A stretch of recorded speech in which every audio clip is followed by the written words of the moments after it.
यज्ञ संपन्न हुआ। आज यज्ञ की प्रक्रिया के बारे में चर्चा कर रहा हूं।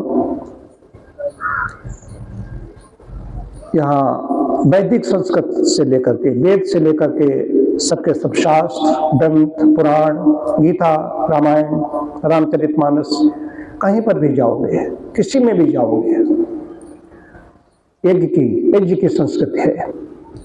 यज्ञ के बिना कहीं कोई काम नहीं हो रहा है। भगवान राम का जन्म होने से पहले पुत्रश्रेष्ठ यज्ञ महाराज दशरथ कराते हैं, तो वहां पर यज्ञ है, शृंगी ऋषि आते हैं। महाभारत काल में भगवान कृष्ण हैं, पढ़ने के लिए संदीपन आश्रम जाते हैं, संध्या लेने के जाते हैं, यज्ञ के लिए संध्याएं लेने के लिए जाते हैं। तो यज्ञ की संस्कृत बराबर मिलेगी। बहुत मंत्र है इसके लिए। यज्ञो वै श्रेष्ठतमं कर्म, वेदों में जाओगे, उपनिषदों में जाओगे, यज्ञो वै विष्णु, जो पालन हो रहा है किसके, यज्ञ के द्वारा ही हो रहा है। किसान को देखिए कैसे बोता है, सैकड़ों हजार गुना उसकी फसल लेता है, सिंचित करता है, सिंचन है, आहुतियां देना है, तो सच में तो आहुतियां पड़ी रही हैं। और दूसरा, वेद कहता है यज्ञ को संसार की, सृष्टि की क्या कहा गया, आधार बिंदु कहा गया है।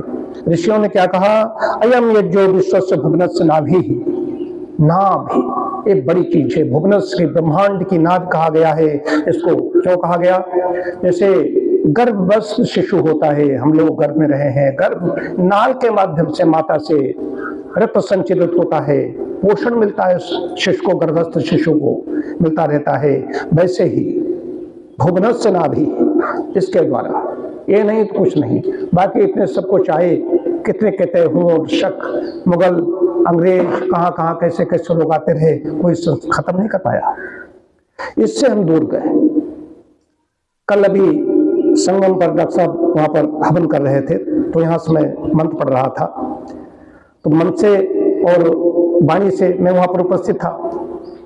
मेरी बड़ी इच्छा है कि प्रयाग की बात आती है, प्रयाग शब्द ही आता है, वहां पर यज्ञ हुआ, ब्रह्मा ने किया, ये प्रयाग नाम इसलिए पड़ा। तो मैं वहां पर इस कुंभ में हवन करना चाहता, मेरी इच्छा है सिर्फ हवन करने के लिए। स्नान करने के लिए, स्नान में तो मार्जन कर लो, उसके बारे में अलग विधान है कि स्नान नहा करके तत्काल स्नान कर लूं। जैसे अभी नहा के बैठा हुआ हूं, अभी लक्षणकाद के लिए नहीं गया हूं, लक्षणकाद जाने के बाद में सीधे गंगा में डुबकी लगाना ठीक नहीं। उसके बाद, उससे पहले अगर शौचालय के लिए जाते हैं तो जो संबंधित उसके जो आर्गन्स हैं, अंग हैं, उनका पहले प्रक्षालन होना बहुत जरूरी है, उसके बाद प्रवेश कीजिए। तो मार्जन मैं इसलिए जाता हूं, करता हूं। तो हवन कैसे होगा, तो अब देखिए इस पर विचार होगा। तो हवन के बारे में और जितना भी बड़े बड़े शोध हो रहे हैं, इसमें स्वामी रामदेव के यहाँ बहुत बड़ा शोध चल रहा है। जितने बैक्टीरिया हैं, विषाणु हैं, कीटाणु हैं, कुछ लोग कहते हैं कि इससे पॉल्यूशन होता है। जो नास्तिक टाइप के लोग हैं, विधर्मी हैं, जो संस्कृत इसको नहीं मानते हैं, अन्य जो बाड़े बंदी बंद हो गए हैं, वो नहीं जानते हैं ये धूम्रपान नहीं है, सिगरेट पान धूम्रपान नहीं, यज्ञ धूम है। इतने शोध हो रहे हैं। आप मोबाइल में बैक्टीरिया है, आप दरवाजे का हैंडल पकड़ो, उस पर दरवाजा, मतलब जहां जाओगे वहां बैक्टीरिया है, विषाणु है, रोगाणु है। और शोध हो रहे हैं। शोध होने के बाद पाया जा रहा है कि जो इसमें औषधियां डाली गई, शरीर के लिए भी है, मनोरोगों के लिए है। ये दैवेद्य चिकित्सा के अंतर्गत आता है आयुर्वेद में। इसका बहुत बड़ा विधान है कि औषधियां कुछ खा करते हैं, कुछ ऊपर से है, कुछ लेपन के द्वारा है, कुछ इसमें डाली गई गुग्गुल जैसी औषधियां अंदर जा रही, सूक्ष्म होकर के। इसमें विषग्न औषधियां हैं, ब्राह्मी जैसी औषधियां मन के लिए हैं, मानसिक रोगों में जो बार बार जिनकी प्रवृत्ति बढ़ जाती है, वो ओसीडी से कहते हैं, हाथ धो रहा, कोई एक एक प्रवृत्ति उसकी बढ़ जाती है, वो सत्य को, झूठ को सत्य मानने लगता है अपनी। ये सारे इसमें बड़ा अच्छा है। तो तन मन के लिए, खाली ये तो शरीर की बात नहीं हो रही है, बहुत कोई तो मोक्ष दिलाने वाली चीज है। तो यज्ञ की प्रक्रिया है, भारतीय संस्कृति की मेरुदंड है यज्ञ प्रक्रिया। तो यज्ञ के बिना कुछ नहीं। और मैं तो जहां जाता हूं, पिछले वर्ष बसंत पंचमी को हमारा जो वहां हो गया था, संगम पर ही, संगम नोच पर ही किया। तो लेकिन इस बार जो डॉक्टर साहब बता रहे हैं, कितनी भीड़ है, इतनी भीड़ है, तो वहां पर समय पर, निश्चित समय पर हमारे सब काम होते हैं, तो निश्चित समय पर कैसे महाशिवरात्रि को इतनी और ज्यादा जन समुद्र है वहां पर उमड़ेगा। हवन के लिए जगह चाहिए। अब डॉक्टर साहब को बड़ी वीआईपी व्यवस्था थी। असम के